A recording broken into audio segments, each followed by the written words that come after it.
Hello, my name is Snarf, and I want to talk about Call of Duty Modern Warfare 2. Got eyes on C. Weapons free. Good kill, good kill.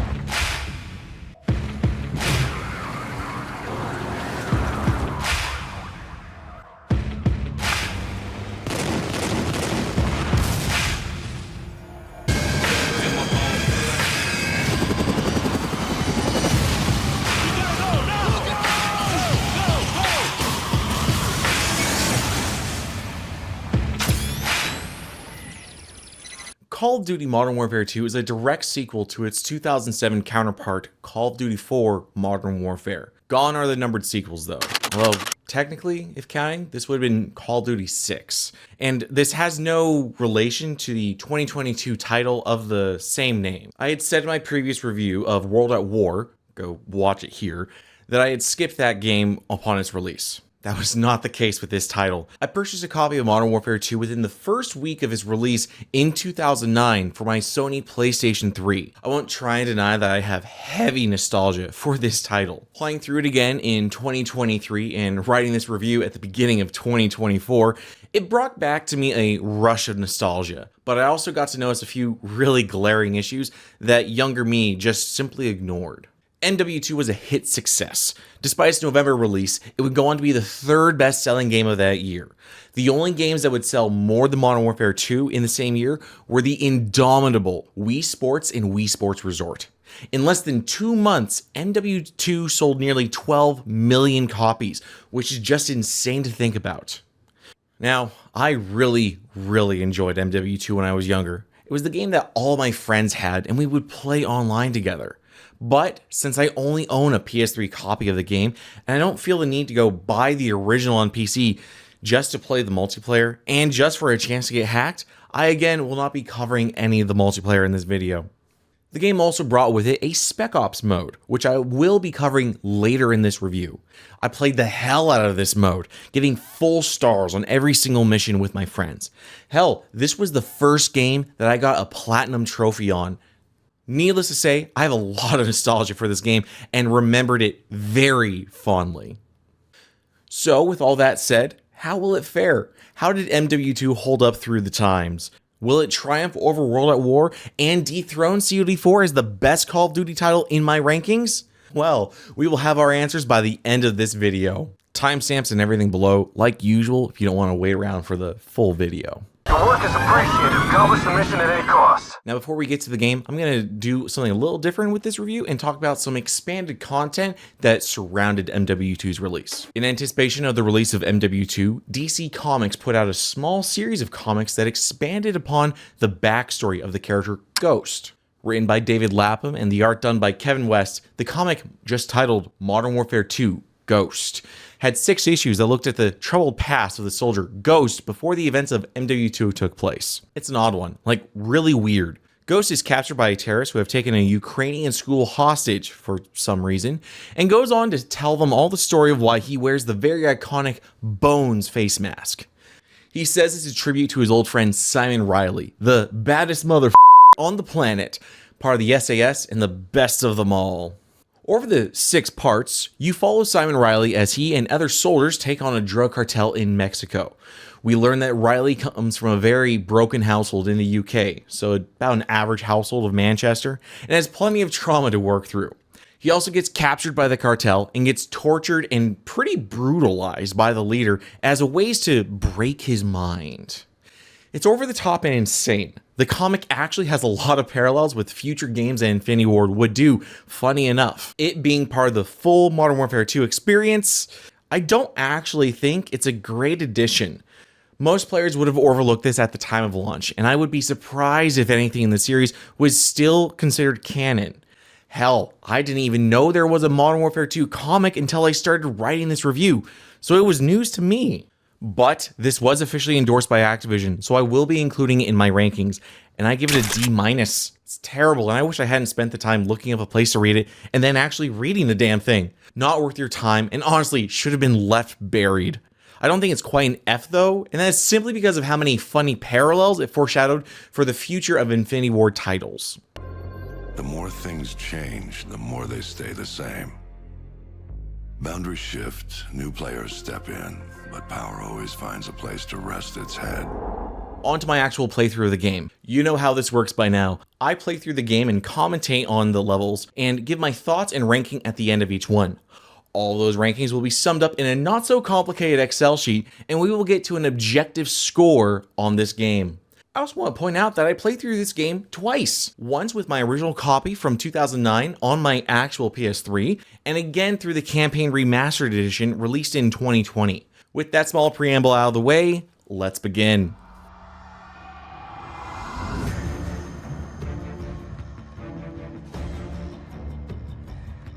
It's the FNG, sir. What the hell kind of name is Soap? We get a quick summarization to the previous events of what transpired during Call of Duty 4 Modern Warfare. Plenty of green lines shooting from the smallest of valleys, over entire mountains, and across the entire globe.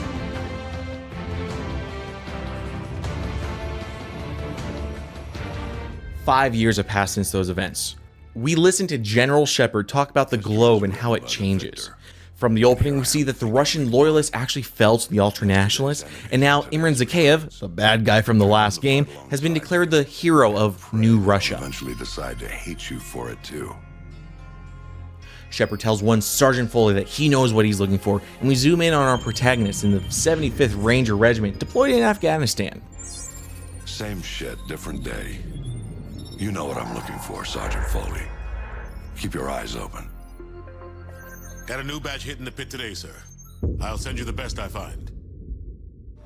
We take the role of Private First Class Joseph Allen as we assist the sergeant with a weapons demonstration to local militia. You guys firing from the hip and spraying bullets all over the range.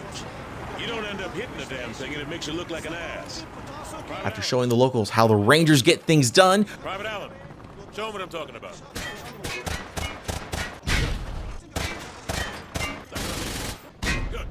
we get sent over to the pit where Corporal Dunn tells us that General Shepard is observing as he wants to pull someone for a special op unit. Heard General Shepard wants to pull a shooter from our unit for some special op. Anyway, he's up there in observation. Go ahead and grab a pistol.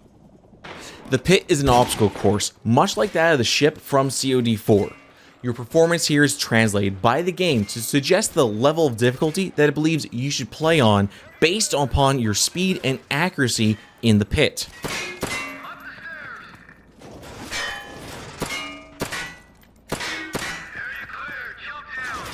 Once satisfied with your performance, we exit the pit and hear an alarm go off. The opposing force in the area have launched an attack somewhere in the red zone, and we are tasked with providing resistance. All 100 units, get to your victors. We're headed out. They blew the damn bridge. We gotta move. Trapped across the river in the red zone. We've lost contact. Everyone get to your vehicles. We're moving out. For an opening section, I think that S.S.D. is fair. The setting of being a private first class and the long deployment in Afghanistan works pretty well when talking modern warfare. And the basic handling of firearms and ordnance as a demonstration to local militia is a sound reason for us to actually run through the basics. The pit, I would also say, is a big improvement over that of COD 4's ship run, albeit somewhat on the simpler side that can easily be learned and perfected after just a couple of runs. The campaign remastered version of MW2 also brings its own changes to the opening level with a much larger and expanded base for us to look around, even having its own Burger Town shop on site. I like how they have stayed true to the original, but expanded in ways that are not overstepping. But as a game, I think the level only deserves a C. The training did technically go over more, and while I do enjoy the pit more than the recreation of the container ship from FNG, more was asked from the player in the previous entry. Still, a good starting ground for the game, but nothing that really wows us as we play through it. This is a time for heroes, a time for legends. History is written by the victors. Let's get to work.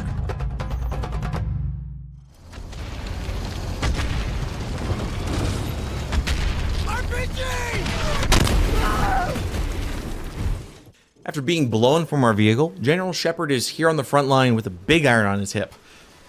I don't quite understand how or even why a general is so close to combat, much less without even a flak vest or a helmet on, but it's Call of Duty. We engage with the infantry on the other side of the river and hold them off as we wait for a bridge layer to finish deploying. It is here that we make good use of our M4 and M203 grenade launcher.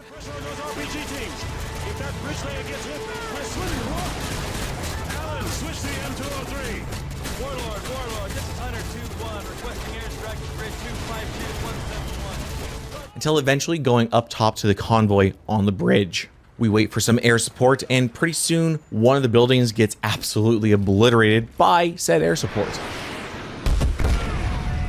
what I'm talking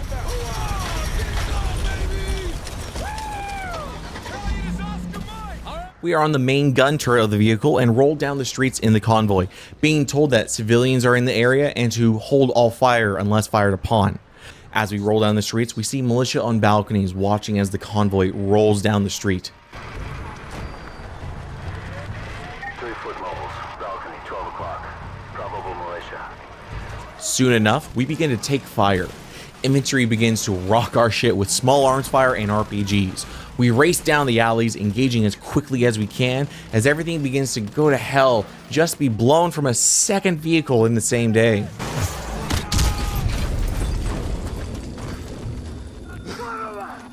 We are ordered by Sergeant Foley to clear the top floors, and soon enough we engage a school where the enemy have dug themselves into. Unfortunately for them, we're Americans. Guns in schools? All too well known to us. The school now cleared, we tell Overlord that the school is clear and that we are now just mopping up as we make our way to the final rally point. At that rally point, we see Shepard, who informs us that we will now be taking orders from him. Gentlemen, good work on taking the town. Private Allen, you'll be taking orders from me from now on. I'll brief you on the chopper. Let's go.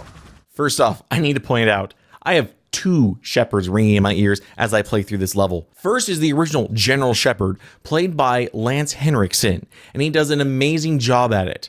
But as we listen to Overlord on the radio, we hear the voice of Glenn Morsehauer, the new General Shepard from the 2019 reboot series. Bit of a cool detail to pick up on going back to these older titles. This mission is fun, but it does bring up a few questions. Like, why the hell is someone like General Shepard on the field so close to the fighting with just a revolver on his hip and no other form of protection other than his giant steel balls? My last nitpick is the fucking turrets they have on the Humvees. They show the M134 minigun on top of these Humvees, better known as the minigun. Far as I can tell, you would never see one of these on top of a Humvee. Much more likely to be a M2 Browning 50 cal or a M249. Not the M134. But I'm also not a member of the military, never have been. So if you were and you saw a minigun on a Humvee, let me know. Till I hear otherwise, everything I could find on the internet tells me this gun would never get put on a Humvee.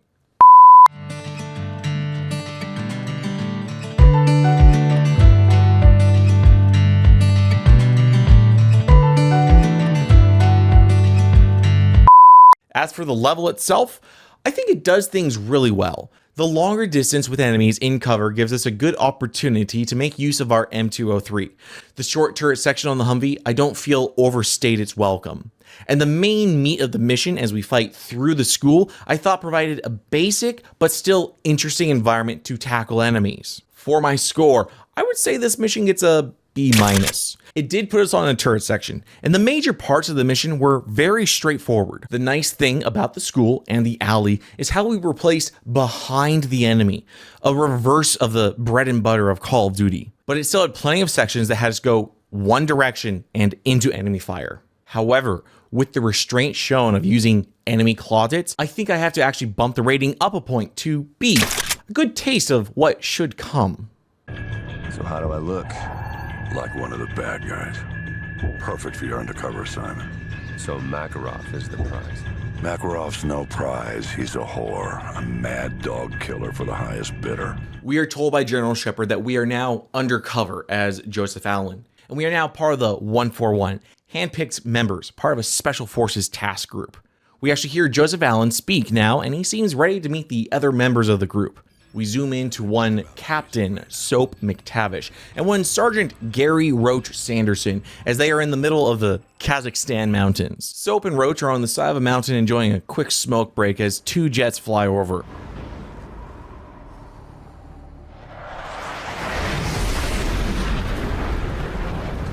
Break's over, Roach. Let's go. We are in the boots of Roach and follow Soap as he skirts along the wall of ice. He climbs up the ice wall with ice picks, and we do the same following his lead. After his help, as we almost fall to our deaths, we finally reach stable ground. Hold on! Don't let go!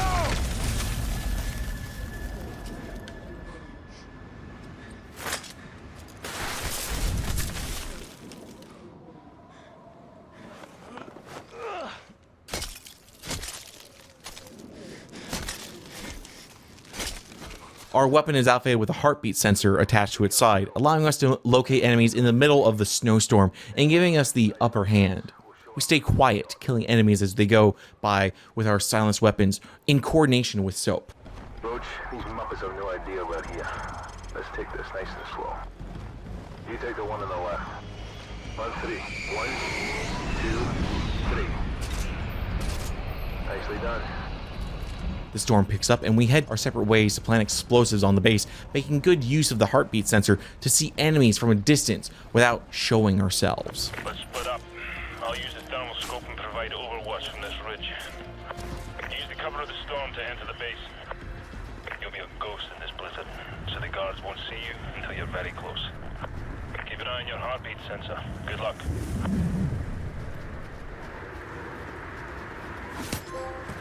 No bad. I'll take this one. I've got him. This one's mine.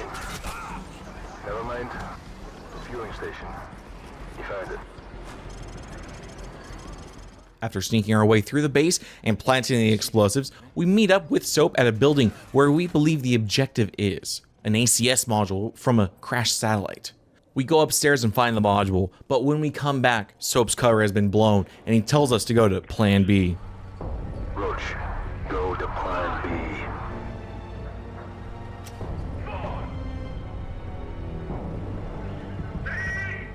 We detonate the explosives we set earlier, distracting the guards, and we then take out as many of the enemy soldiers as we can. We fight our way across the runways with Soap, getting to the end and sliding down a hill.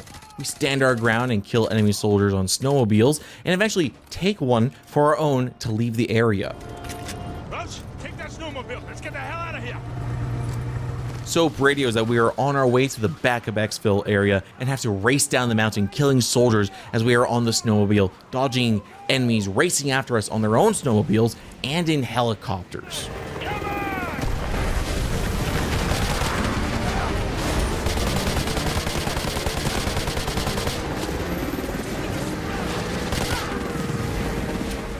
We get to a mountain and keep the throttle pinned down to escape.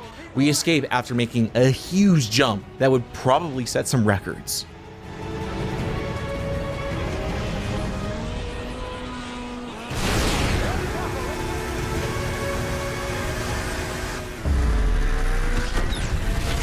There's the chopper. Let's go. This, I think, is a great mission. It combines all of what I had hoped Infinity Ward would have learned from COD 4. Providing us with interesting settings to play in. The opening part of this mission gives strong James Bond GoldenEye vibes to me, which is great. The use of the heartbeat sensor and the enemies unable to see us in the middle of the snowstorm is fun. And then having the shit hit the fan leading us to the adrenaline-filled sprints to the finish is great. And it stays well away from the bread and butter of Call of Duty, which is a plus in my books. I do think that it fails in some aspects. There was very little use of music during sections, like sprinting across the tarmac after blowing up the base with our explosives, and even when music was used during the daring escape on snowmobiles, it felt muted. For a score, I'll give this a C+. While a Russian base in the snowy mountains of Kazakhstan is a good setting, the opening bit was just a fancy way to dog walk us through the ice climbing. Overall, though, a fairly decent mission that in the end was still not trying to change things up too much from the basic formula. Remember, no Russian. With the ACS module back in our hands, we go back to Shepard telling Alan that 2 men took out an entire base in the mountains, and now he is being asked to do something even greater. 2 men took down an entire base. I ask much more from you now. And that is to infiltrate into Makarov's crew, to sacrifice a piece of himself to save the greater whole. You begin in an elevator. Your alias is Alexei Borodin, and we are at Zakhaev International Airport in Moscow. Makarov says, "No Russian." Say the line, Bart! No Russian.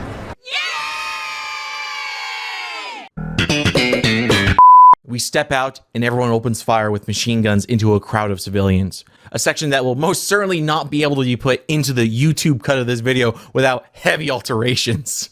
We follow the group of terrorists through the airport and watch as they just slaughter everyone in their path.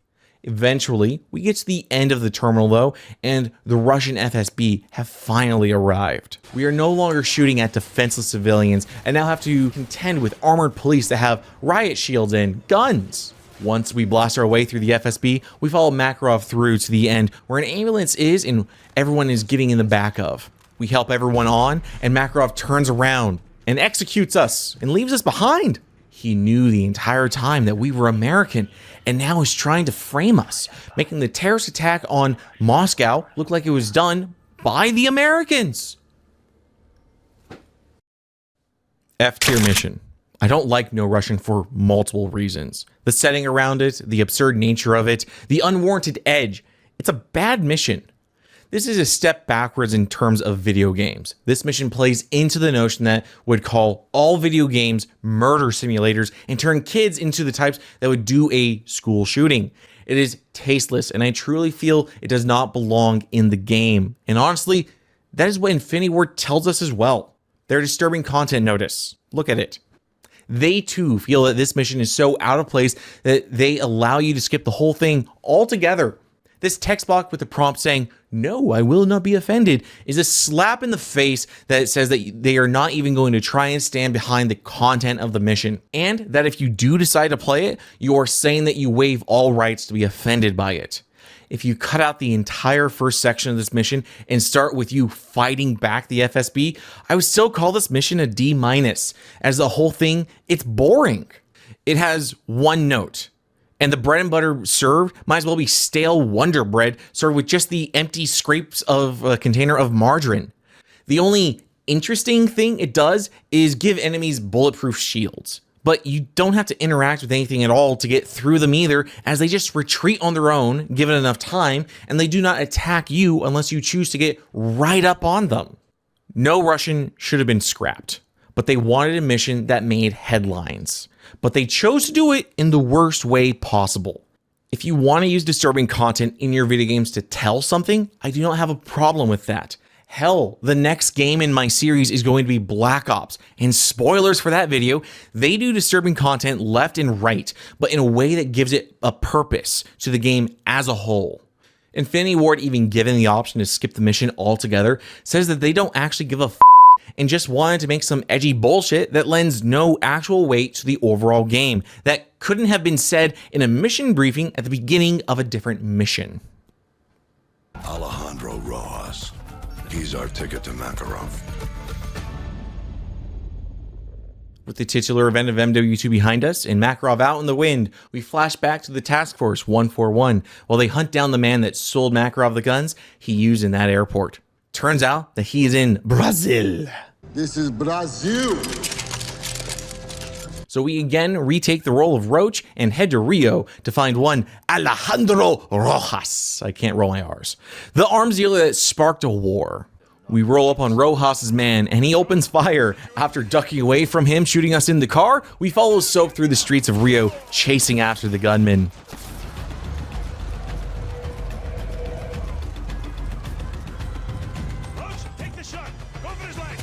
With a quick shot to his leg, we capture him so that Soap and Ghost can have a friendly conversation with him to get Rojas's location. Roach, this is gonna take some time. Go with Meat and Royce and check out the favela for any signs of Rojas. That's where this guy is headed.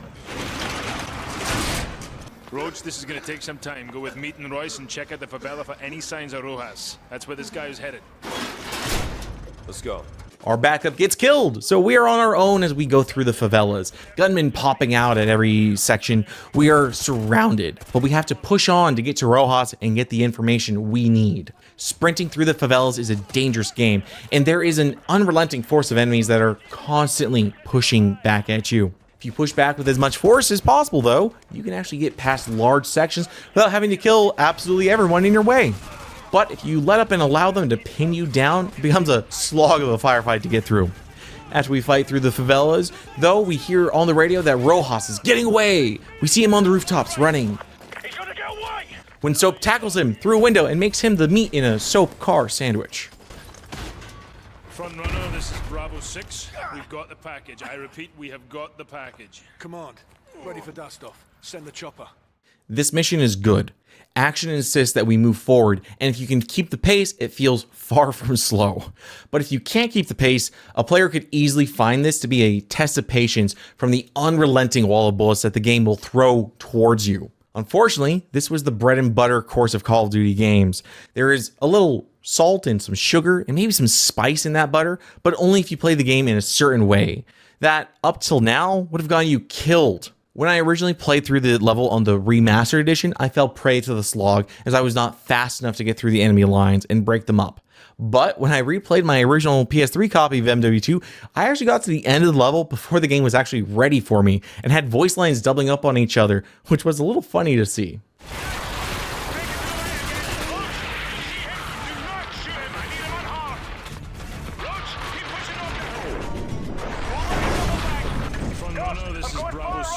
We've got the package. I repeat, we have got the package. Coordinates to follow. Bollocks. The skies are clear. Send the chopper now. Command's got their head up their ass. We're on our own. In modern day, this is far from something that could be called wonderful, but it is also not bad. What I am trying to get to is that this is a C+ at best, but a C- at worst. So that means it just lands at a C rank when the dust settles.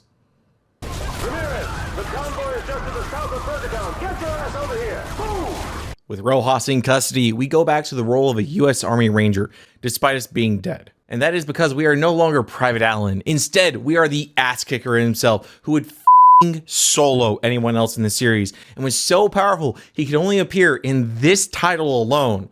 We are Private James Burgertown Ramirez.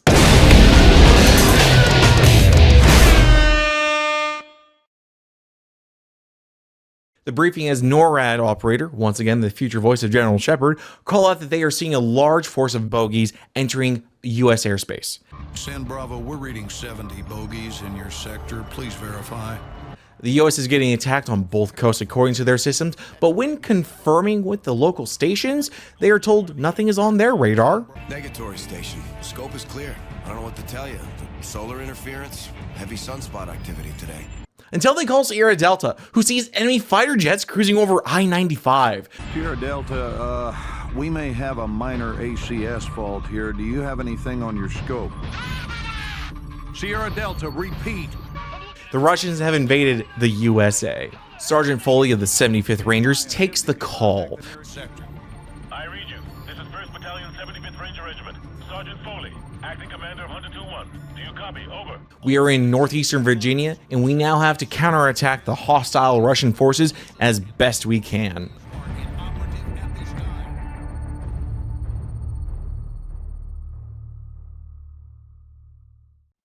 You start off in a Humvee and roll down a street to see a Russian BTR roll out from a backyard and attack. Get out! Get out! Team, let's go! It's rolling down the street, shooting up civilian homes, and we have to follow it. We use smoke grenades and evade the BTR as we engage with Russian paratroopers. We fight through alleys and across gas stations and over streets. The entire time, melancholic strings are playing.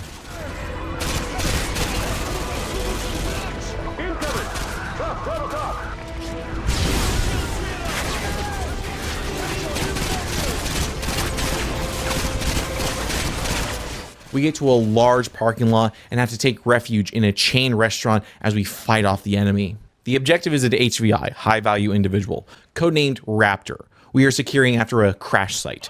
Other Rangers have moved the HVI to a meat locker, and we now have to take to the roof of the building and hold off as the Russians close in on our area. For this mission, we take orders from Sergeant Foley as he tells us to secure building after building, from Nate's to Burgertown, all while fending off foot mobiles, attack helicopters, and BTRs. We even take out a Russian drone operator and use their own drone against them for parts of this mission, giving us a small version of COD4's wonderful AC-130 mission. Eventually, a convoy arrives and we get Raptor out and we pull out from the area. As we board the convoy, Foley says that we are moving out to Arcadia to continue the fight. Squad, we still got 2,000 civvies in Arcadia. If you got a family there, it's your lucky day. We're gonna go save their lives. Technically, this mission kicks off Act 2 of 3 in this game. And what a hell of a way to kick things off after the slog that we had to get through in the previous 2 missions. We get a ton of variety in this mission, and while we are served plenty of bread and butter, it feels like that really nice bread and that little dish of olive oil with herbs in it. I'll say it here, this mission is a solid A+ from me. Having it bounce from point to point, getting the iconic line from Foley, getting to utilize a portable version of an AC-130, and having more than enough enemies to keep us busy, I feel that this is a mission that sells Call of Duty. This is the kind of mission that you would put on a kiosk in a store to sell a game. This is what you show your friends to sell them on the game. Simply amazing. We're sorry. All lines are busy at the moment. Please hang up and try your call again later. Our next debrief is what sounds like a 911 operator saying that all lines are busy and to try again later. But it was Ghost calling in for an evac chopper that will never come. We are back in Rio, playing as Roach, and we now have to get the hell out of the country before the rebels overrun and kill everyone remaining in the 141. We again run through the streets, and being aggressive is what helps you move forward in this mission. Not nearly as important as it was in Takedown, but still important as these enemies like to push you hard and will do what they can to overwhelm the player. Our objective is to get to Nikolai, the informant from the last game. Nikolai is our informant in the ultra-nationalist camp, as he has a chopper and a way out of Rio. With all of the small arms fire and rockets flying, our first evac area gets tossed.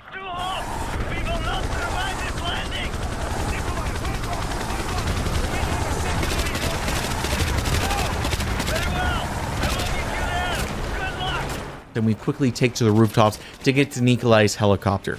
But as we leap to get to the helicopter, we fall short. Now, without any weapon or a chance of surviving a head-on confrontation with the militia, we make a mad sprint across the rest of the rooftops, dodging militia as we go.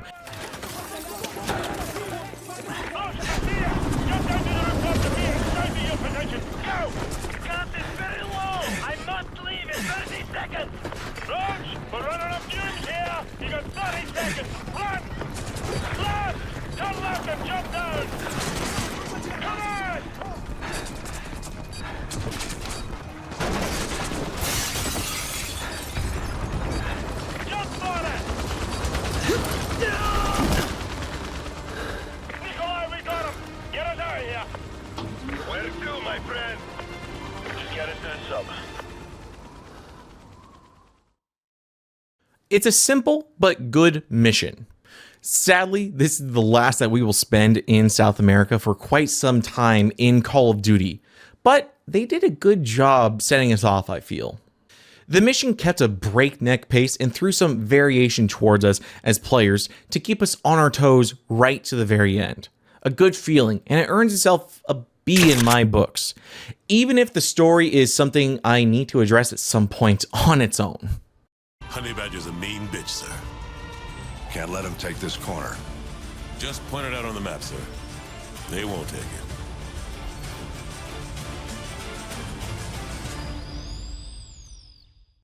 Task Force 141 catches a ride out of Brazil, and we head back to being Private Ramirez as the Russians continue to hit the US hard. We hear emergency broadcast alerts are silenced by Shepard, and he is taking over control of Sergeant Foley's team to take out Russian AAA emplacements in the area. Where we started in a Humvee previously and got blown to shit by a Russian BTR, we are now rolling down a similar street following a striker as she rolls down the street engaging the Russians. We are engaging Russian forces in a neighborhood and have to clear them out house by house.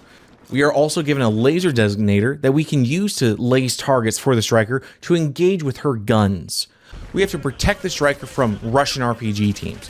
But it's a Call of Duty title, so as long as you kill just a couple of enemies, it isn't something that really ever comes up in the mission. Once we eliminate the AAAs, we are diverted to extract a HVI from a house in the area.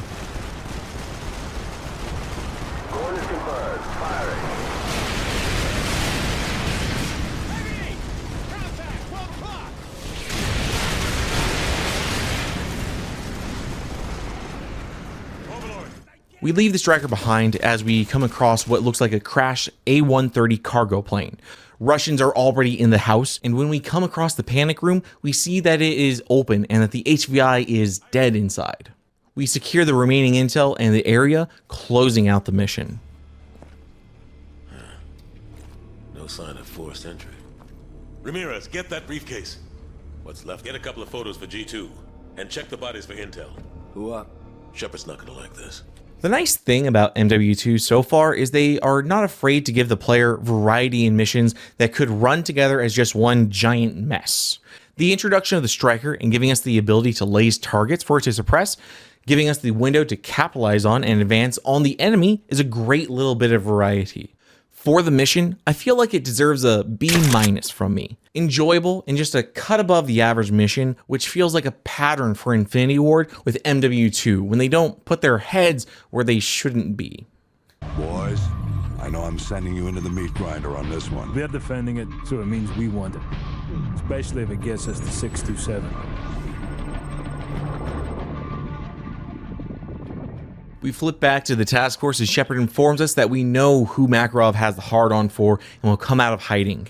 And we know where this guy is. And much more. Our counterattack on the Russians begins now. Our objective is to get to prisoner 627. But to do that, we must secure oil rigs that the Russians have taken over and are using as SAM sites. And that the oil workers are their human shields. So we can't just blow them up wholesale. Now, before I get to the mission, let me ask something. We are going onto oil rigs just off the coast of what I can tell is Avachinsky in what I guess is the Kronotsky Gulf. Point is, Russian waters, clearly Russian waters. Now, I would guess that these oil rigs are most likely owned by Russia, or at least Russian-owned interests.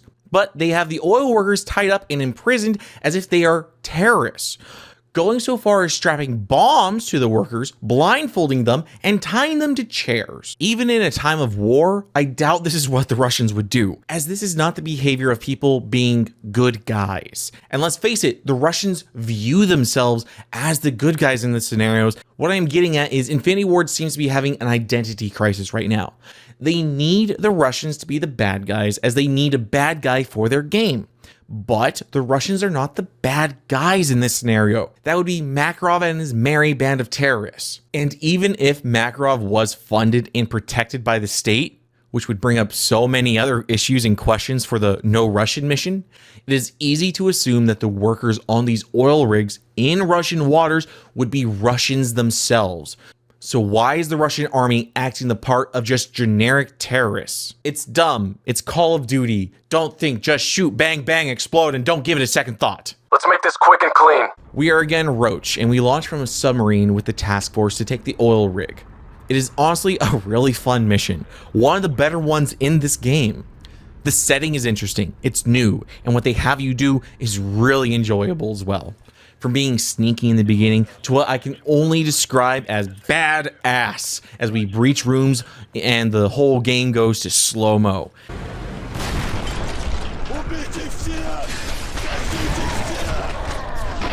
Each of these breach sections is so much fun.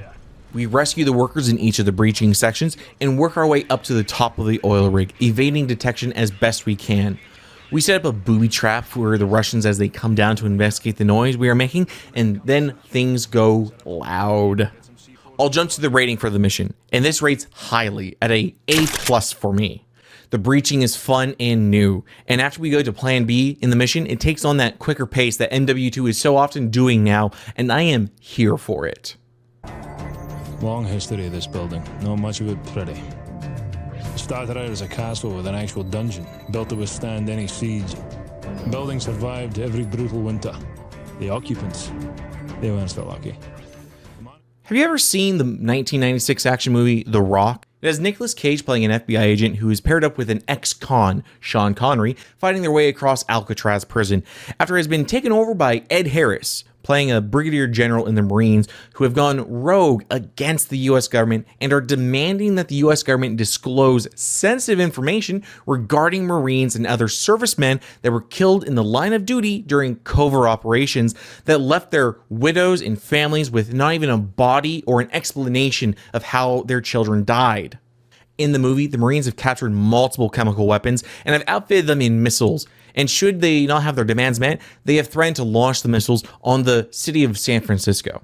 It's a great action movie and has some fantastic scenes that I feel Infinity Ward saw and said, hey, let's do something like that. And this is the mission where they did exactly that. The entire mission of the Gulag feels like you are just playing through The Rock. After our stint on the oil rigs, we are in helicopters and assaulting the Gulag.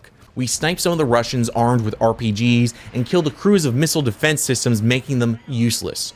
This is while the rest of the 141 and other US military are assaulting the Gulag itself. We land on the ground and fight our way to the inside of the old prison and get to the main prison section. Fighting through the center of the prison with Russians on all sides of us just pouring gunfire down into us, we break through and continue to make our way further down and into the Gulag itself towards solitary confinement. We soon get to a big section that takes almost directly from the rock itself. We breach through a wall and into the shower areas, which are just filled with soldiers. Speed is again the key here, as all we have to do is get to the end and drop into a sewer. We go down the tunnels and make use of another breach charge and come across prisoner 627.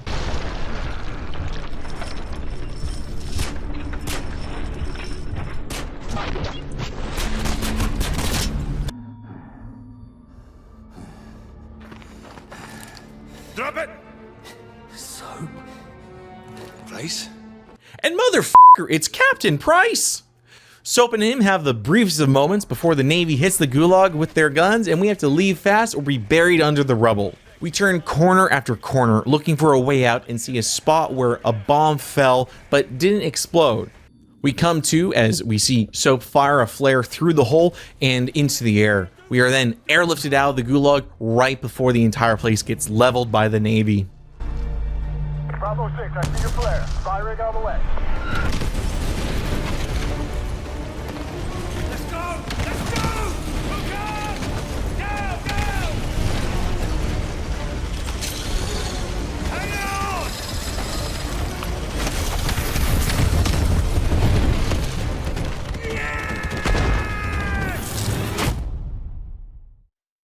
God damn, this is a great mission. A+ for me. Easily an A+ for a mission.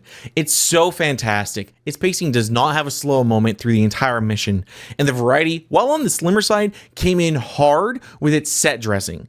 The bringing of Price back from the dead is fun, and he actually goes on to be quite a pivotal character through the rest of this trilogy.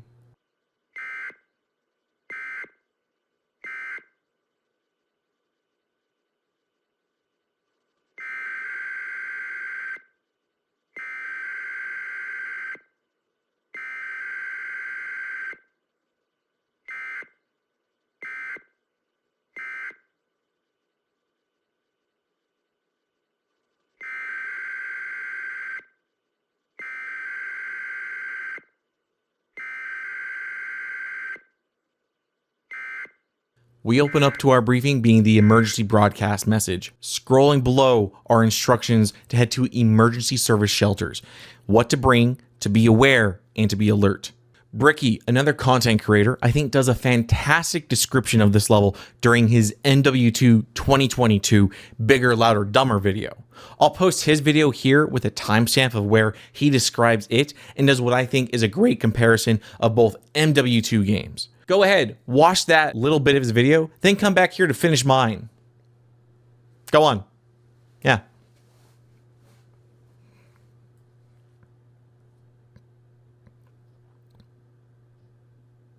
Back? Cool. The brief for this mission was just that, the emergency broadcast message.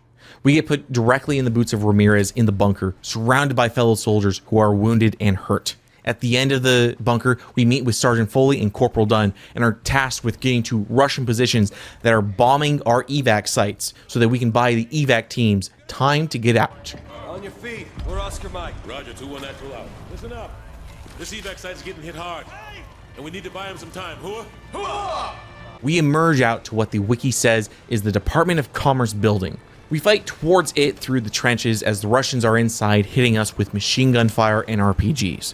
The entire time we have slow, sad strings that are playing just to drive home the feeling that this mission has. Lost position. Negative. 2-1 actual. All available air units are currently tasked with multiple cash events along the Potomac.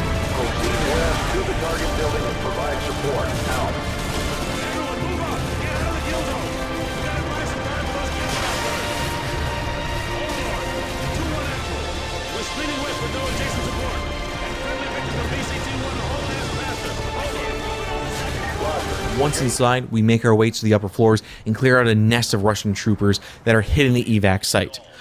We use the Russians' own ordnance. More Russians converge on our position though, and we have to split our attention from the enemy on the street shooting at the evac zones to the Russians in the building looking to kill us. We shoot down Russian attack helicopters and take out their mobile armor, giving the evac area enough time to get out. But the position is quickly being overrun by more Russian foot soldiers, and we have to fight to the roof to escape. We board a Black Hawk helicopter, and we use the guns on the side of the Black Hawk to continue to take out the enemy that are still hitting our evac sites. We fly over the World War II memorial that is filled with Russians and hit them with everything we have at our disposal to buy more time for the evac team.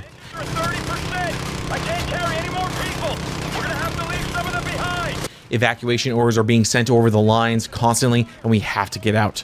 Our Black Hawk takes a hit, but is still in the air, but not for long.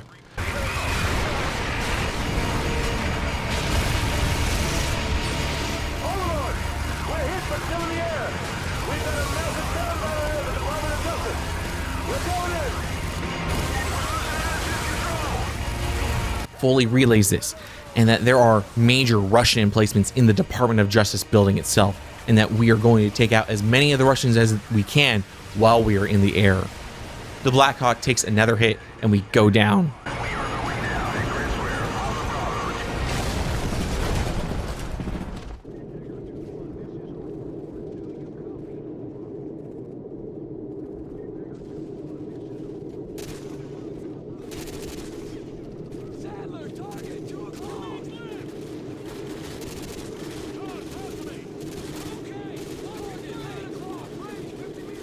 We wake in the wreckage of the Black Hawk. Foley and the other Rangers are barricaded outside, fighting against unending waves of Russians as they advance towards us. We get handed a rifle from Private Wade before he gets shot in front of us, and we have to hold out against the odds that we know we will never survive. Our ammo is thin. Foley tosses us one last mag and tells us to make it count. A bright light takes over our view, and the mission ends. Back-to-back winners. This is the last mission of Act 2, and goddamn is Infinity Ward just hitting nothing but net with these. Easily their strongest showing of missions. This one is a banger. We get amazing set dressing, and I would say great variety of what gets asked of us for objectives during this mission. Of our own accord, hits so well, I have to give it an S rank. If you had to sell your friends on the original Modern Warfare 2 game, just had them play through Act 2. If they didn't get hooked, then Call of Duty is just simply not for them. But anyone that actually enjoys these campaigns or just wants a good set of missions to play through in a shooter, Act 2 of MW2 should be on your shortlist. We were wrong. Then Makarov turned the U.S. into his scapegoat. Next thing you know, there's flames everywhere. We leave Ramirez for a bit and head back to being Roach with the 141. In the briefing, Soap is putting Price in contact with General Shepard, who catches him up on the broad details of the war. Price talks about his plan on what to do, a very radical plan, we'll say. Shepard is not very happy with this plan, though, and orders him to back down and get his head on straight, just to have Price hang up on him. I'm not asking you, Price. This is an order. You're to... Looks like we lost our connection. We are in Russia with Price, deep in the woods outside of a Russian submarine base. We follow Price through the woods, keeping a low profile while we have Russian patrols walking the woods. With a bit of coordinated sniping, we take out patrol after patrol, but have to get off the road fast as a Russian BTR finally comes hurling down the street, opening fire on us. Incoming! Look out!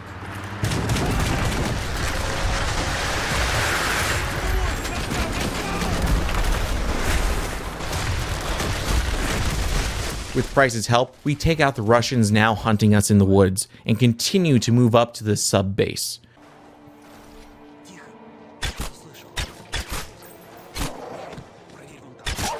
Good work. Popping out on a hill, we get use of a Predator drone and are about to launch on some Russians when it gets taken out by a SAM site.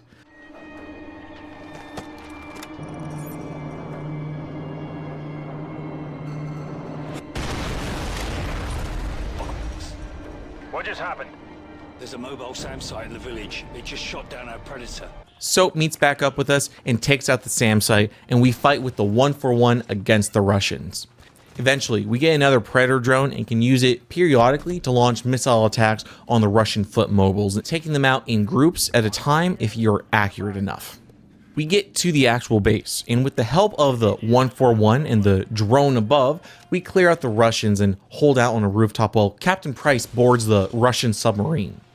We hold out against the Russians as he clears the sub before it dives, but not all is well in Moscow. The sub's silo doors open, Ghost is screaming over the radio at Price that he is too late, that the Russians are launching a missile. Price, are you there?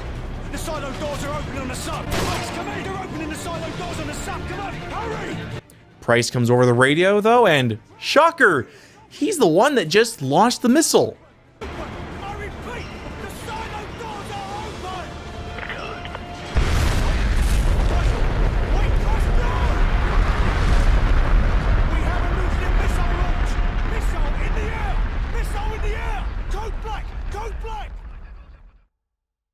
This is a fun mission. We get great variety in terms of the gameplay, and the layout keeps us on our toes and is far from boring.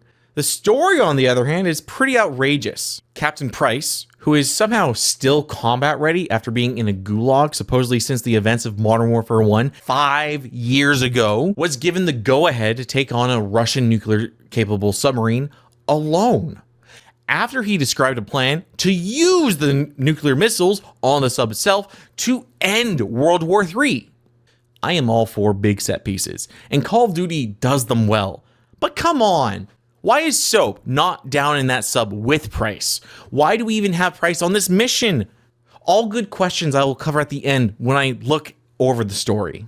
As a whole, I would actually rate this mission as a B- in my tier list. It is fun and still immensely enjoyable to play as a game. Infinity Ward is really showing that they are kicked into high gear after Act 2, with the start of Act 3, their final act, having another nuclear missile be launched. Gentlemen, the missiles vector puts it en route to the East Coast. We will lose the White House. We've rebuilt it before. We'll rebuild it again. Shepard is talking with the top brass in SecDef. They have plotted the missile's trajectory and show that we will be losing the White House. And stupidly, Shepard just states that we've rebuilt it once and we can rebuild it again. Kind of losing the whole situation that a f***ing nuke is on the way to the East Coast. Then just as casually throws out that, hey, about 30 to 50,000 people are going to die and that all electronic systems in the area are going to go down due to the blast. And instead of reprimanding the crazy f***ing general, they just give him a blank check to do whatever he wants with and needs to end it, while Shepard continues to wax on. We will not be the ones who stood guard while America died. We come back to where we left Ramirez off, waking up from that crash Blackhawk with Russians surrounding and moving into the crash site.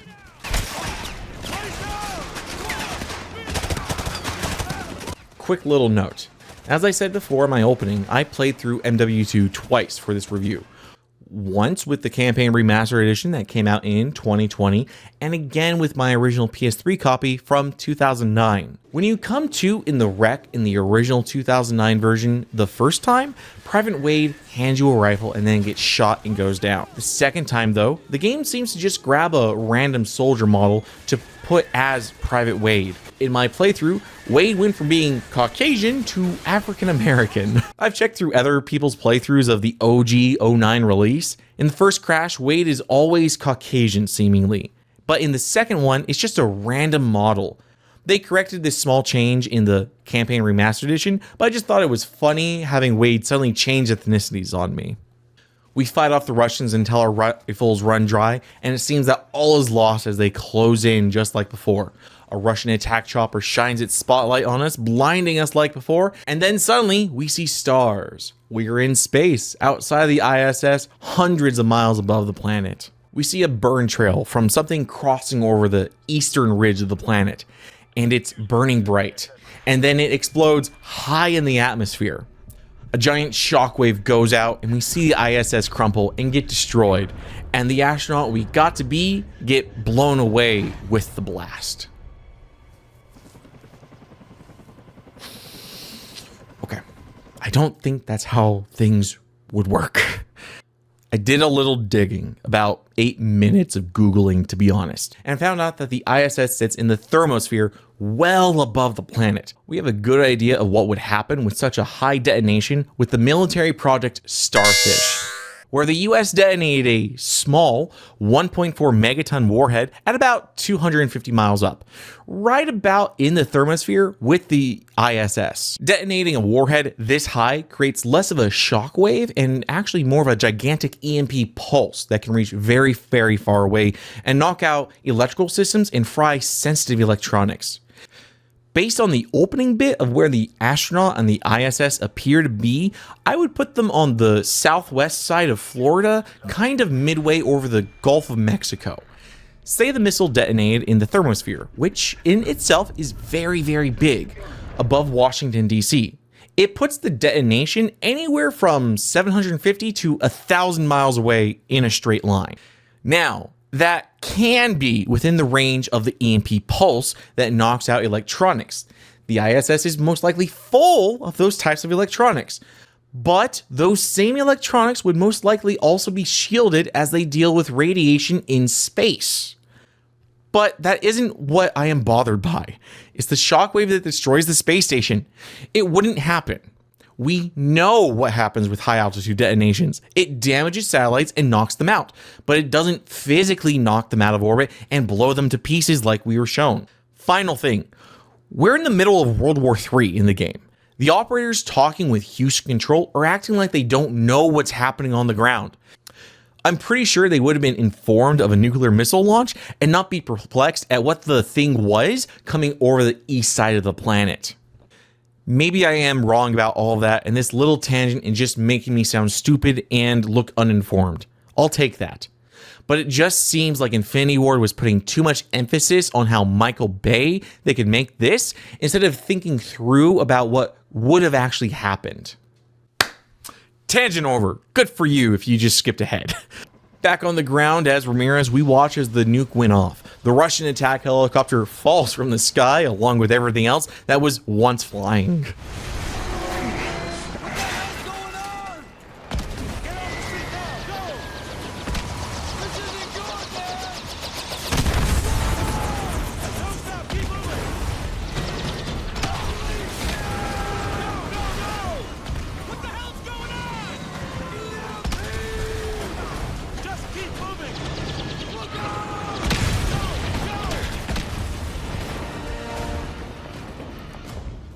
We run to cover inside of a building as fast as possible, and Corporal Dunn is losing his cool.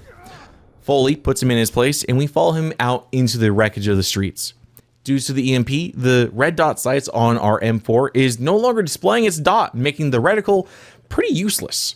Thankfully, there are rifles with iron sights nearby. We come across a runner telling us to get to Whiskey Hotel, aka the White House.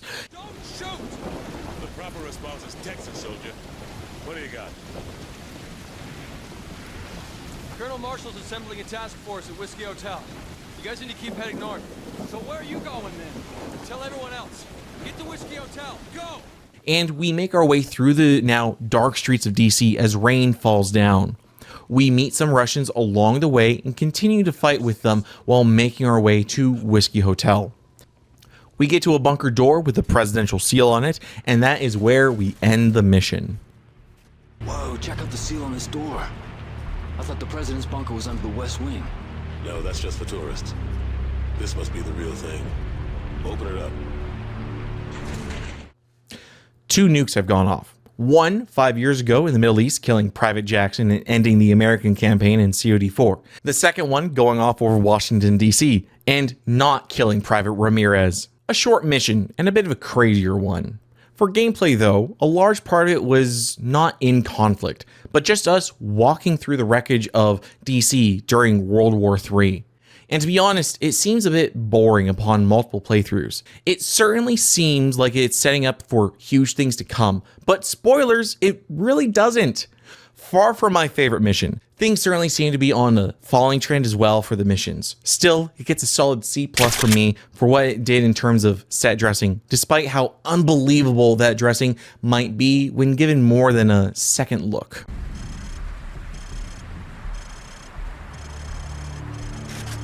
A nuclear device was detonated in the atmosphere above DC. Crazy. No briefing. We already know what's going on. We stay in the boots of Ramirez and we go through a tunnel and come out to see that the Russians have taken over the White House. Sergeant Foley goes to a colonel for orders, and we are ordered to move up to the left flank to take back the White House, the only building to have survived the EMP and still have power, meaning the only way for the US forces in the area to get back in contact with their central command.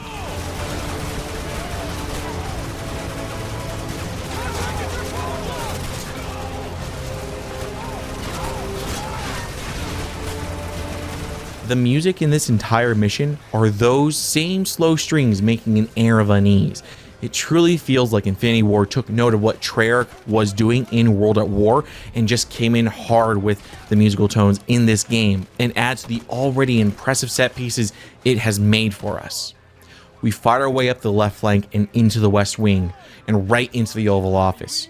We hear some rather distressing news on the radio though, that the Air Force is on their way and will be dropping bombs on any building not marked with green flares. And right now, there is no green flare on the White House, meaning that they are fully planning on turning it to rubble rather than let the Russians keep it. It is not an easy fight against the Russians. Speed is no longer the plan here, as moving up too soon will just leave the Russians behind you to shoot you in the back. Instead, it's flashbangs and corner clearing of all hostiles. And if you miss a corner, they will punish you for it.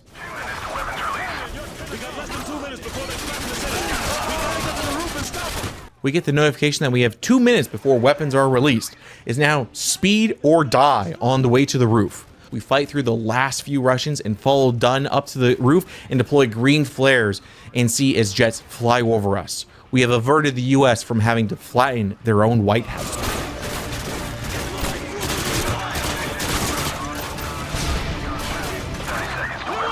Let's go! 30 seconds! We gotta get to the roof now! Go! Go! Get to the roof! Move!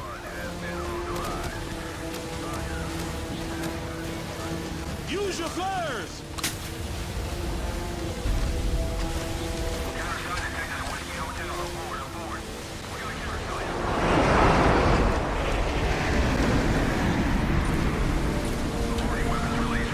So, when we go into Moscow? So remember during the Gulag mission, I said Infinity Ward definitely saw the movie The Rock and said, hey, let's do that. This is pretty much the same. Only we aren't Nick Cage, and this is the White House on the East Coast and not Alcatraz on the West Coast. Still, very strong similarities between the two. This is the end of the American campaign, and I am sad to see Ramirez go, as he rightfully takes the place of being one of the most badass soldiers you get to play as in a Call of Duty game. The set dressing in this mission of having to retake the White House and pop green flares on the roof before it gets smoked is absolutely amazing and does a lot to raise my ranking. But dressing only gets us so far when a large majority of the moment-to-moment gameplay is just bread and butter. B-. Like I said, the setting does amazing things. I just wish there was something more to the way it's asking you to play than just run straight into enemy fire. Despite what the world may say, we are not savages. We don't kill civilians. We use precision. There's an evil man hiding in these shadows, and we're gonna bring him into the light. With the White House saved, we go to Shepard talking to us in a briefing.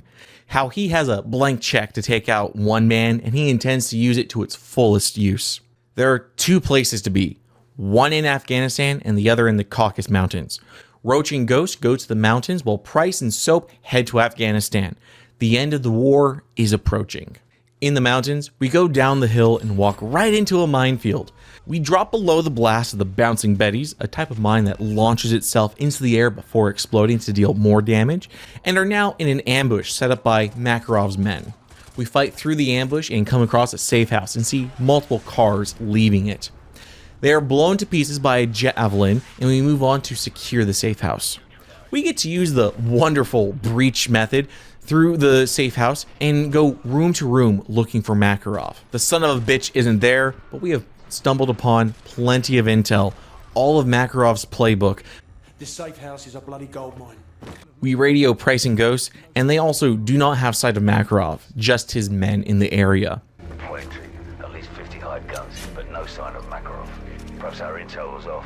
We prepare for Makarov's men to assault the safe house from all sides while we download all of his information.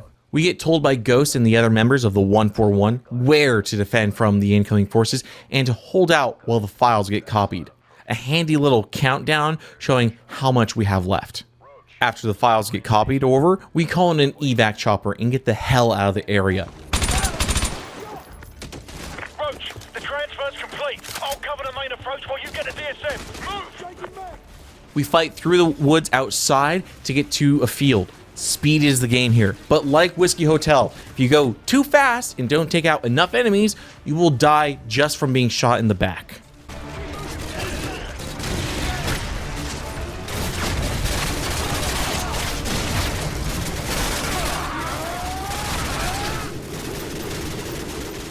We take a mortar strike to our feet and are knocked down. Luckily, Ghost drags us across the field to safety, while a chopper from the evac team takes out the rest of the enemy coming in to kill us. Roger that. I have a visual on the red smoke. Stand by. Thunder 2-1! Cleared hot! Roger that. Cleared hot. Guns, guns,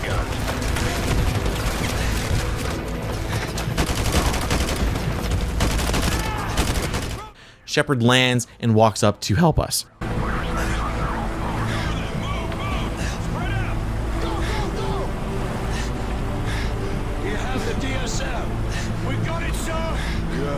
That's one less loose end. And by help us, I mean shoot us in the chest with a 357 Magnum and do the same to Ghost. No! No! As we are tossed into a pile and have fuel poured over us, we hear Price on the radio telling us that Shepard is dirty and he's betrayed us. We watch as Shepard flicks his cigar at us and we burn in the backwoods of the Caucasus Mountains.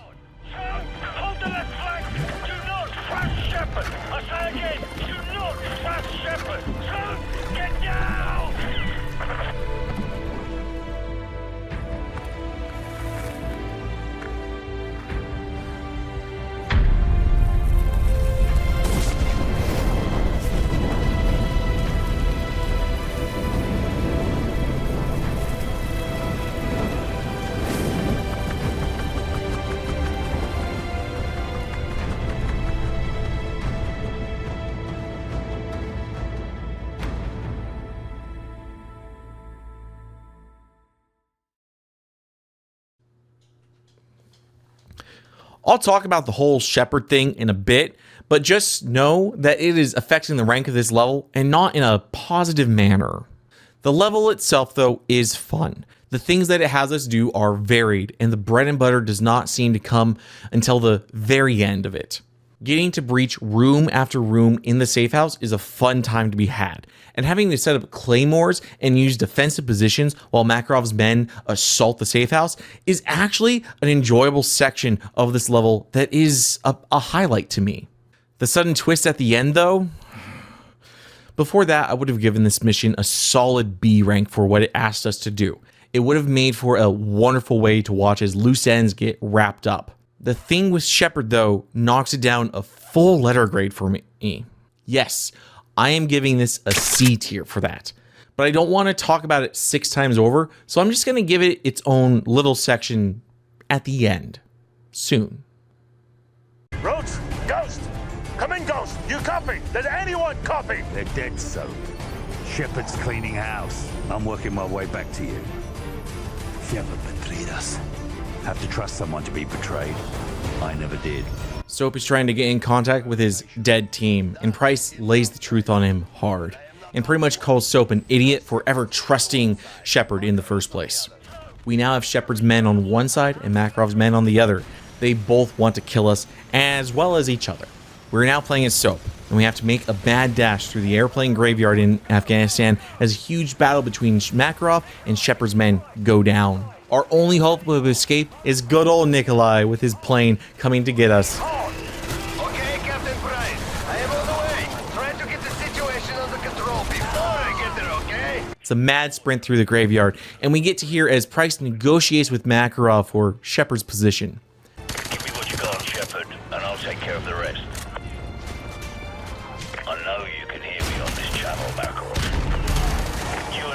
No, you won't last a week.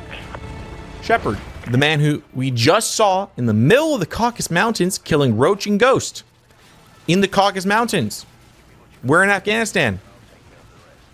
Yeah, it's all just falling apart.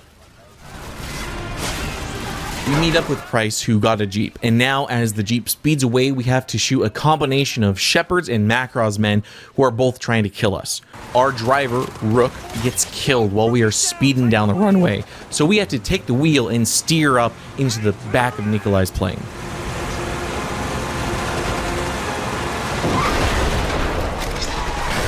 A very quick mission. The variety of having to sneak your way through open combat is actually pretty fun, and the chase sequence at the end is very climactic in tone. However, I can only give it a C+. Things are getting really crazy here, and the threads are being pulled loose at the seams, but we don't need them to last much longer as the game is nearly over. We got one good UMP. They've got 1,000. We don't even know if Makarov's intel's any good. Soap and Price are now on Shepard's most wanted list.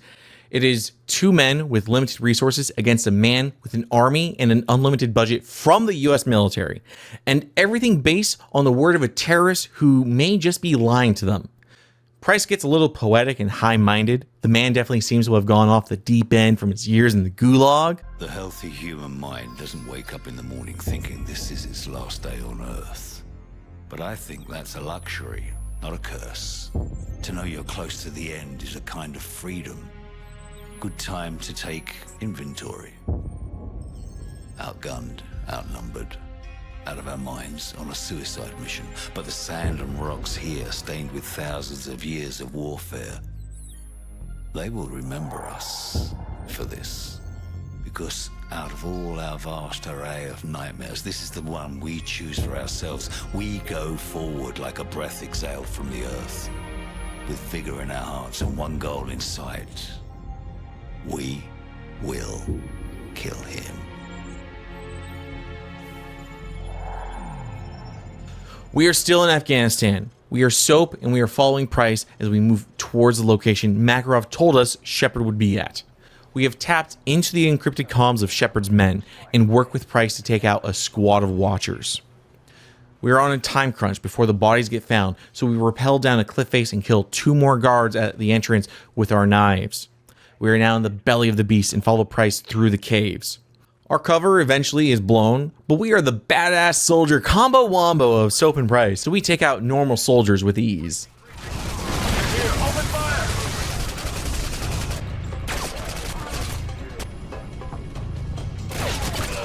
Disciple 9, your rear guard just flatlined. Not possible. We just cleared that area. Nobody's that good, Oxhead. It's Price. Back up priority items and burn the rest. Fire teams just to lay them until we're ready to pull out. Shepard knows it's us, so he issues the order to burn the site, sacrificing his own men in the process as he is literally just going to blow up the entire HQ.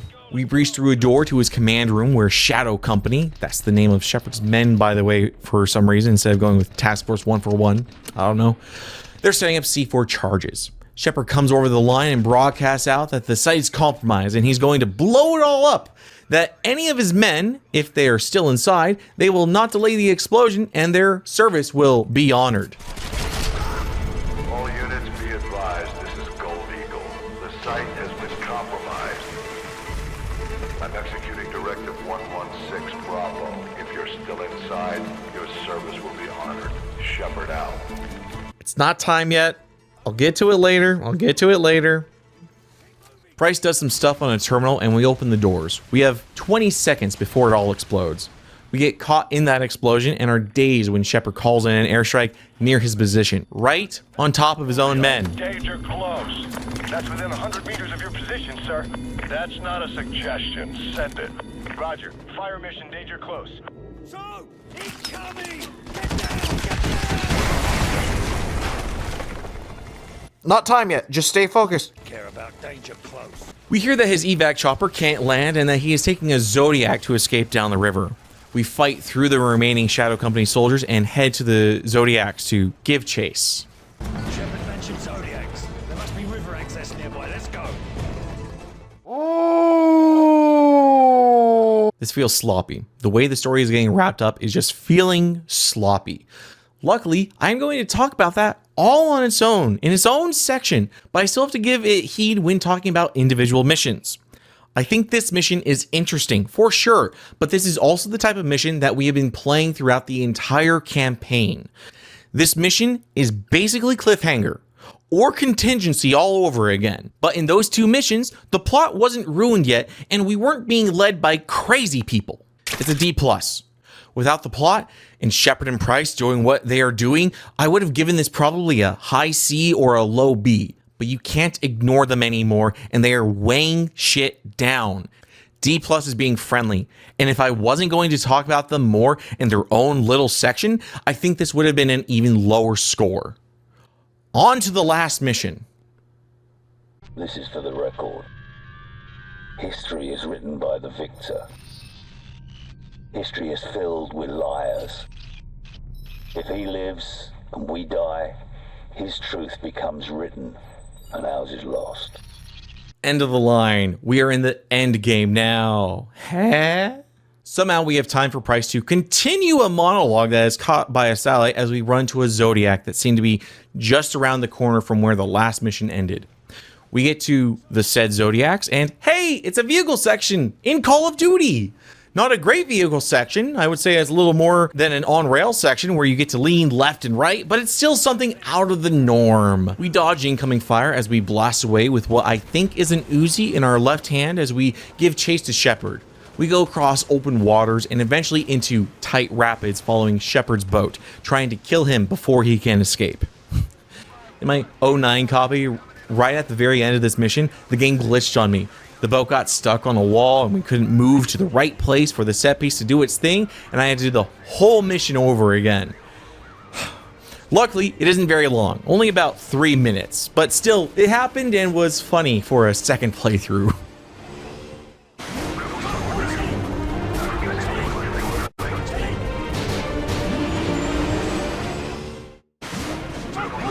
We come to a waterfall and watch as Shepard boards his escape helicopter and steady the boat as much as possible so Price can take a shot, taking down the helicopter before it escapes. The boat gets caught in the rapids though, and we go over the edge. Waterlogged and probably never wanting to get on a Zodiac again, we come to and cough up water. Our objective is simple: kill Shepard. We stumble around in a sandstorm and come across the helicopter's crash site, just to watch Shepard stumble away from it. We follow him and attempt to kill him when he bashes our head against a burned out car and puts a knife right into our chest.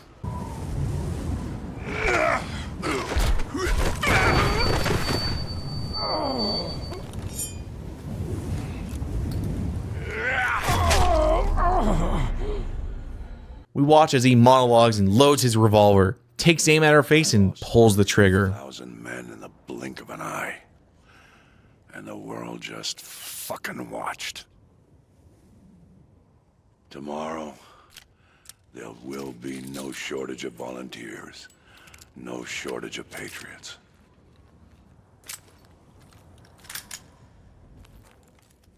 I know you understand. But before our explosive face surgery takes place, Price comes charging in and tackles Shepard to the ground. We now get to watch as two old men beat the shit out of each other in hand-to-hand combat.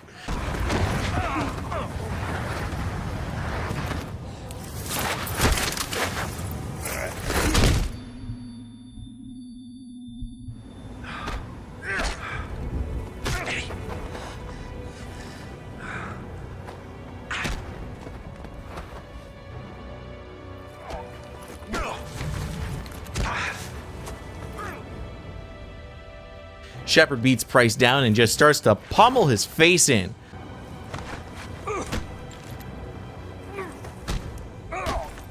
We look at our chest and see the knife and QTE to pull it out.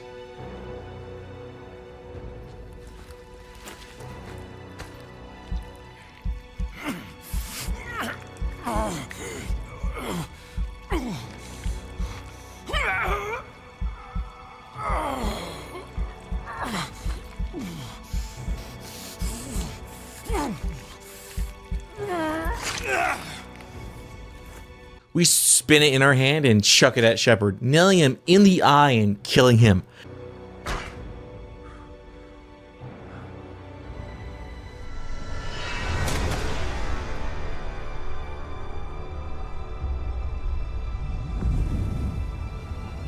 The game holds on the sandstorm, fading slowly to black as Price lays on the ground, dead, with us bleeding out.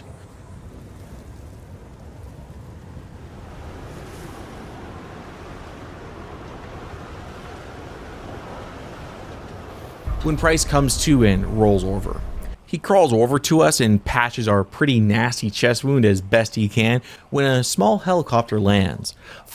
Nikolai, the best man in the world, lands and comes to our rescue. I thought I told you this was a one-way trip. Looks like it still is. They'll be looking for us, you know. Nikolai, we gotta get Soap out of here. Duh. I know a place.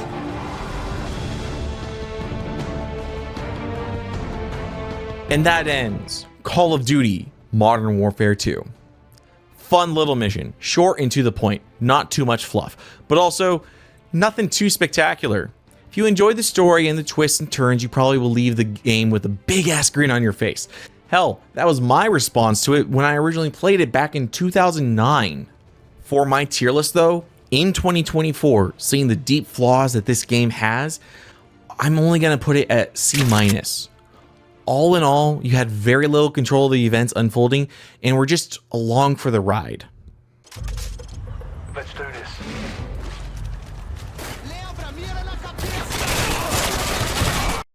The original 2009 release Modern Warfare 2 had, of course, multiplayer, but having to follow up World at War, many people would not have been happy with just a story campaign and a competitive multiplayer. It had to bring with it a third mode because zombies now exist.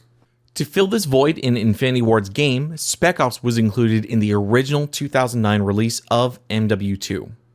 In Spec Ops, you run through missions that are either taken straight from the campaign or new missions all of their own. For the first one, it has you go through the pit. The faster you complete it, the better your score, with the objective going fast enough to earn 3 stars. The next mission is the end of Contingency, where you have to hold out against the Russians while on the submarine base. But now it is wave-based and you have a wide selection of tools at your disposal on this rooftop.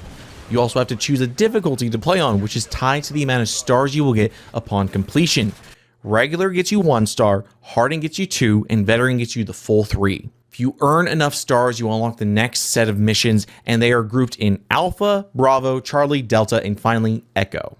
Each set having their own unique missions, and even some missions that require you to complete them in co-op, having one player be a support role in a sniper position or an AC-130, while the other player fights on the ground or does something else. I played through most of the alpha missions myself for the review, but way back in 2010, I played through them all with my friend, like I said in the opening, and we aced them, 3 stars on every single mission. It's a shame that it wasn't included in the remastered campaign, but also pretty understandable. The 2020 re-release was pretty bare bones, and the main draw was the campaign anyway. If you have a friend and a working copy of the 2009 MW2, I would seriously suggest trying the mode out for yourself, as it has some really, really fun moments that are so enjoyable with a friend. I know that nostalgia is affecting my score on this, but I can't give this anything less than an S rank. Spec Ops. It's so damn good.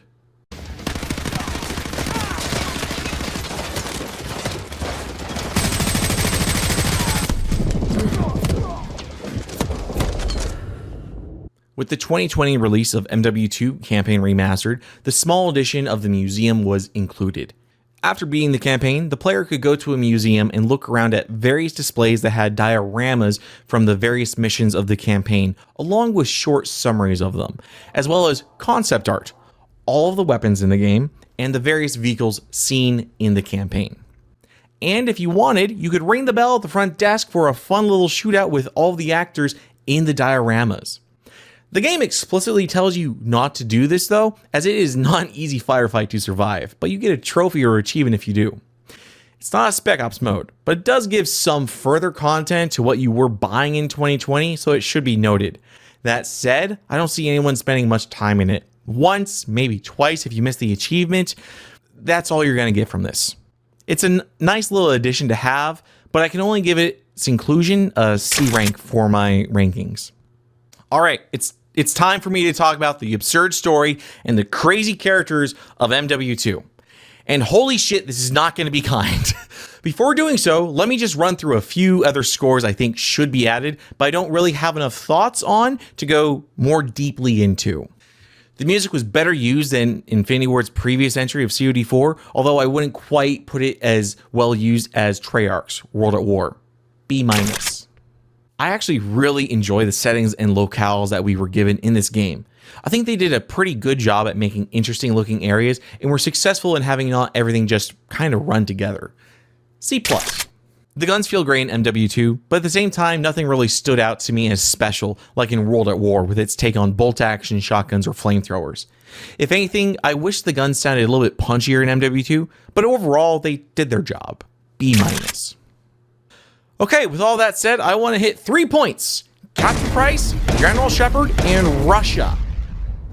First, Price. The man was imprisoned in a gulag and tortured by the Russians for years on end, but is back in the saddle a day later. This is ridiculous and legitimately is insane to let happen in your story. The gulag is not exactly what you would call a health hotel. It is a hellhole where people get tossed into and forgotten about until they die on their own. The physical strain would be immense even after just a single year, and the last time we saw Captain Price, he was on a bridge and dying after having a tanker explode and knock the life out of him. And then there is the entire psychological toll that the isolation and torture would have had on the man. He would not be stable in any way, much less combat ready. I don't care how fucking badass you want to make the SAS look like. This is just downright insanity. And the man is clearly fucking insane because he just launched a nuclear bomb right into the backyard of the USA. What the Price? Next, Shepard. Where the did that plot twist come from? His only justification is at the very end where he was disgusted that the world sat and watched as 30,000 of his men died in the blink of an eye. News to General Shepard, we got that guy. The men you shot and wanted dead got that guy. Is he mad that he didn't get the recognition from it? He sure wasn't made out to be the glory-wanting man that would be willing to go and call airstrikes on his men to get that. He got to say, I told you so to the US government, and they gave him a blank check. Why the did he betray the task force he was a part of? This shift in character was not warranted and completely unneeded. What it feels like is Infinity Ward wanted a big bad guy for you to kill at the very end of the game, but they also knew they would definitely be getting a sequel, so they couldn't just kill Makarov. Not yet. So they shoved Shepard into that place. Seems like very lazy writing. And lastly, the fucking Russians in this game. They invade the US because of a terrorist attack that was clearly seen to have been orchestrated by a known Russian terrorist. Unless Makarov was supported by the Russian state itself, which slaughtering an entire airport full of Russians would probably get him knocked off of that friendly list, I don't see how they would have jumped to the conclusion that yes, the Americans are definitely declaring open war on us now and we have to invade for this transgression. If they didn't do it during the Cold War, they wouldn't have done it during this game. And then there is the whole oil rig mission. You have Russian soldiers, not ultranationalists or Makarov's men. Russian soldiers take over oil rigs in their own waters and tie up the oil workers with explosives and blindfolds. It's a great mission, but it just doesn't make sense. They could have said that this was a gulag held by Makarov's men, and they took the opportunity to secure the oil rigs due to World War III popping off. They make it sound like this gulag is still under the control by the Russian government, and in one fell swoop just make the Russians look like they are nothing but terrorists through and through because you need a bad guy. It's stupid and ill thought through writing. The Russians, if anything in this story, are the victims. Back in 2009, this was a great game, and it still is. You didn't give the story a second thought because you were just going straight into the multiplayer and probably skipped the campaign altogether. It is just sad that so little care was put into the later half of this story and characters when Call of Duty can make some half decent and half believable campaigns that can genuinely be a joy to go through and stand up. Look at Treyarch and their games. They are heralded for being amazing stories with strong characters, and people buy them for their campaigns. MW2, it seemed like people were just buying it for the multiplayer. For a score, in the first half, they had me right at a B+ or A-. It was strong and it was compelling. Cool military dudes doing cool military stuff. But they jumped the shark right after Soap, Roach, and Price got airlifted from the Gulag. The Army Rangers campaign, I think, finished really well and super strong. But the 141, while cool in what it had us doing, slipped and fell down the well and brought the score down with it. My final score is a C- for this entire story and its characters. And it's only so high due to the really, really compelling first half, if not the first 2/3 of this game. And that's Call of Duty Modern Warfare 2 2009. 18 action-packed missions. The side content one could still reasonably partake in between the original 2009 release and the 2020 campaign remastered edition, as well as consideration to the more subjective fields like gun feel, art direction, and music, as well as that terrible comic that was released around the same time. It all goes into my very simple Google Docs sheet, and we come to our final letter rank. And that rank is C+, with a score of 6.8 flat. I was not expecting to rate this game lower than the previous two titles. In fact, I really thought it would have been above them in a solid B or reaching into A tier. But when viewed through a critical eye, I think there are a lot more flaws with MW2 that nostalgia was just hiding from us. And a glance at the charts, there are a lot of things that rank highly in A+, and a couple of areas I gave an S rank to. But there was a lot of chaff that was also included with it. That stupid f***ing comic, the complete fumble that the mission No Russian was, and the characters acting in nonsensical ways that betray themselves. And twists that are honestly so bad, M. Night called for infringement on us doing his thing. MW2 reached amazing highs, but it also spent plenty of time in the gutter. With what is probably going to be my most controversial opinion on a Call of Duty title, I strongly urge you to stay with me on this ride. Go ahead and comment what you will below. Share your opinions of my opinions however you may. But we are just 3 games into the series I am doing. There are literally 13, at the time of writing and recording, mainline games to go. And if you made it this far, thank you for watching. Your viewership means a lot to me, and I hope to see you all back here for when I look upon Black Ops 1 and see how it holds up.